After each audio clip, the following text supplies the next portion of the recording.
एक अनजान आदमी की नजरों से ही देख रहा था। कौन हो तुम लड़के और यहाँ किस लिए आए हो? बिजनेस के लिए? अभिनव ने एक सांस छोड़ी और मनी मन उस बूढ़े को थैंक यू भी बोला। उसे लगा कि अगर वो फिलहाल बीच में नहीं आता तो उसके चारों गार्ड्स बिना वजह जख्मी होकर रोने लगते। जी बिजनेस के लिए। अभिनव ने मुस्कुरा कर कहा, क्या हम अंदर चलकर और बात कर सकते हैं? मुझे नहीं लगता कि इस अच्छे ऑफर को अपॉइंटमेंट की परछाई में छिप जाना चाहिए। उस बूढ़े आदमी यानी अरबाज ने एक और बार सिगार फूंकते हुए अभिनव को देखा और फिर वो हंस पड़ा। अभिनव अरबाज से मिलने तो चला आया था, लेकिन उसके पास कोई अपॉइंटमेंट नहीं थी। ऐसे में अरबाज के गार्ड्स उसे बाहर निकालने ही वाले थे कि तभी इतने में एक बूढ़ा अभिनव के पास आ गया। जब उसने अभिनव की बात सुनी तो वो जोर जोर से हंसने लगा और बोला, देखो, अगर जेब में माल हो तो ही बात करना। मुझे भिखारियों को अपनी थाली में से खाना खिलाने का कोई शौक नहीं है। ये सुनते ही अभिनव मुस्कुराया और बोला, चिंता मत कीजिए, भिखारी के पास पहले ही बहुत सारा खाना है। आप उसे खिलाए या ना खिलाए, वो आपको बहुत कुछ खिला सकता है और इतना खिला सकता है कि आपका पेट भर जाए। ये सुनते ही वो बूढ़ा और जोर जोर से हंसने लगा। वो बूढ़ा और कोई नहीं बल्कि खुद अरबाज ही था। अरबाज को इस दुनिया में सबसे ज्यादा अगर किसी चीज से प्यार था तो वो था पैसा।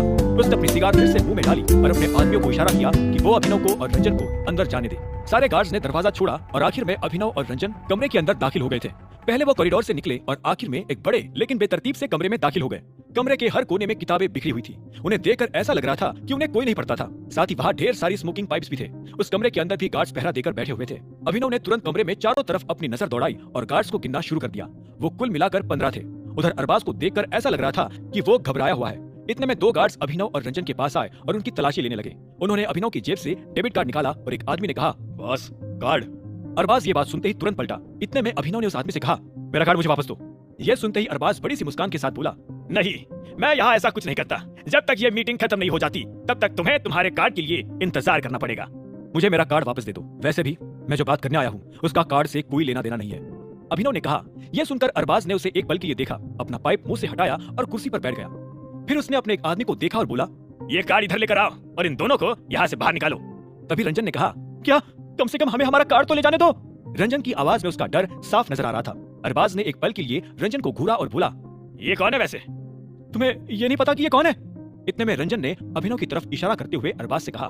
यह सुनते ही अरबाज की नजरें रंजन से हटी और अभिनव पर जा टिकी। उसने अभिनव को देखा और बोला, पुलिस वाला है, जासूस है, मीडिया से रिपोर्टर, मुख्यमंत्री, प्रधानमंत्री, अगर ये भगवान भी हो तो भी मैं इससे नहीं डरता, क्योंकि इस वक्त ये मेरे कमरे में खड़ा है। मैं इसके साथ जो चाहूँ वो कर सकता हूँ। अरबाज के मुंह से ये बात सुनकर रंजन तो घबरा गया, लेकिन अभिनव के माथे पर शिकन नहीं आई। उसने मुस्कुराते हुए कहा, जिस तरह से तुम हमसे बात कर रहे हो उससे मुझे एक बात तो समझ में आ गई है, और वो ये है कि अरबाज तुम ही हो। अब मेरी भी एक बात ध्यान से सुनो, मैं आखिरी बार कह रहा हूँ, मेरा कार्ड मुझे दे दो, वरना अच्छा नहीं होगा। अभिनव के मुंह से ये बात सुनकर अरबाज का चेहरा सफेद हो गया। उसे ना जाने क्या हुआ और वो बोला, ये एक पुलिस वाला है, पकड़ो।